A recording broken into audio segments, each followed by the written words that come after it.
showcasing what is inside the product packaging. User manual and warranty information, USB-C charging cable, leather headband. The Pro headset already connected with the Pro module. Gently bend the end of the module to lift it up slightly, then you can easily unplug it from the Pro headset. To install, plug the module into the USB port, then press the end to secure it. Install using the same method for the leather headband. Toggle the base at the end of the module with your thumb, then pull it out to remove from the headband adapter. Connect the charging cable for a steady red light. The light turns off once the device is fully charged. The front AMOLED stripe only activates when emotional values are high. Ear clip,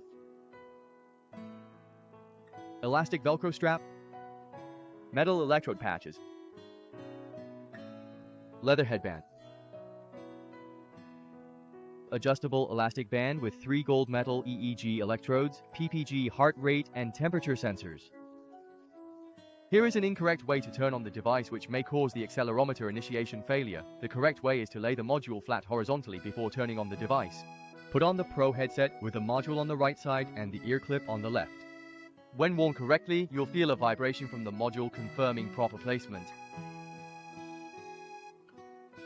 Leather headband with the module positioned on the left side. When worn properly, the module will also provide vibration feedback. Next, connect software applications with BrainLink Pro. First, we need to prepare a Pro device and a smartphone or tablet and make sure to turn on the BrainLink Pro in a horizontal position. Then put on the headband. Be careful not to let your hair block the forehead sensors. Open your phone and tap on Bluetooth. Please notice that there is no need to pair here. Just make sure your smartphone's Bluetooth is on. Open the app. When BrainLink is not being worn, 3 dots will appear. When put on correctly, you'll see a large dot appear. Then click the Confirm button. Here in the Basic Detection app, you can see all basic data coming out from the device. Scroll down to view more data metrics. You can view the explanation note for each data metric.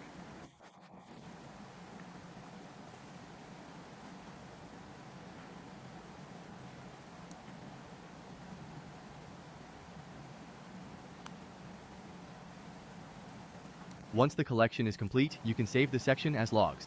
Pay special attention that, when you're done with one app and want to switch to another app, here's what you should do. Save your data first, go back to the home screen, make sure you fully close the previous app by swiping it up at the background, and then open the new app that you want to use. The large dot at the top right indicates a successful connection.